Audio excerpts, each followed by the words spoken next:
ইতিমধ্যে আপনাদের সামনে বিস্তারিত কথা বলেছেন কনভেনার।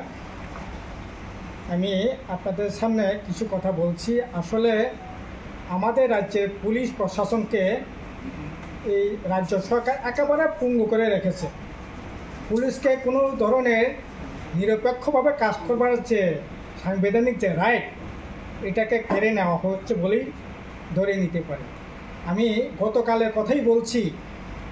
গতকাল 1 তারিখ 1 মে 3:30 নাগাদ এই যে সিদাই-মোহনপুর থানা এলাকায় ফটিকছড়াতে সেখানে একটা কি মেলা চলছে। সেখানে মেলাতে অবৈধভাবে মণ্ডলের যুব মোর্চা তারা সেখানে কি জান্দি মন্ডা কি খেলা চালাচ্ছে, সেটাকে বাধা দিতে গিয়ে পুলিশের উপর যে মারমুখীভাবে আক্রমণ করে তাদের উপর ঝাঁপিয়ে পড়েছে।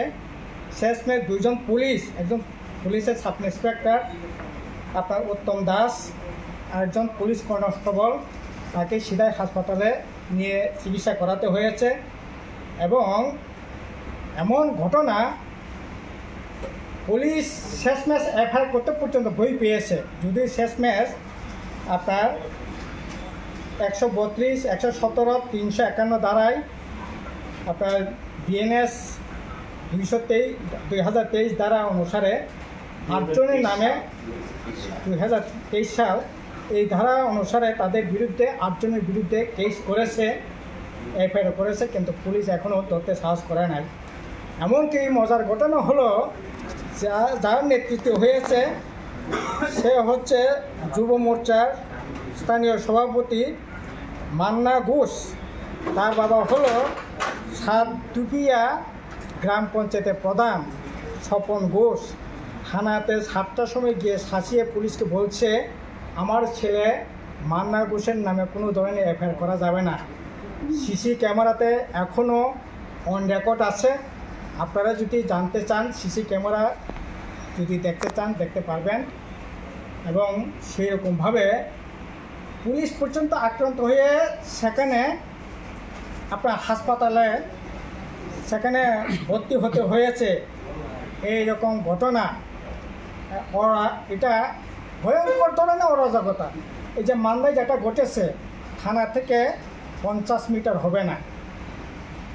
আমি তো আমার কনভেনার বলেছেন যে পুলিশ সন্ত্রাসবাদী দমন করেছে, যে পুলিশ গোটা দেশের মধ্যে, এমনকি বর্তমান প্রধানমন্ত্রী যিনি নরেন্দ্র মোদী সাহেব পর্যন্ত প্রশংসা করতে হয়েছে, জানতে চেয়েছিলেন এই রাজ্যে সরকার কি করে সন্ত্রাসবাদী দমন করেছে, অভিজ্ঞতা নেওয়ার চেষ্টা করেছে।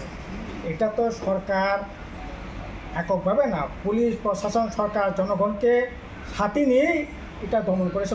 পুলিশের ছিল মুখ্য ভূমিকা, কিন্তু এই পুলিশে আজকে এই দৈন্য দশা।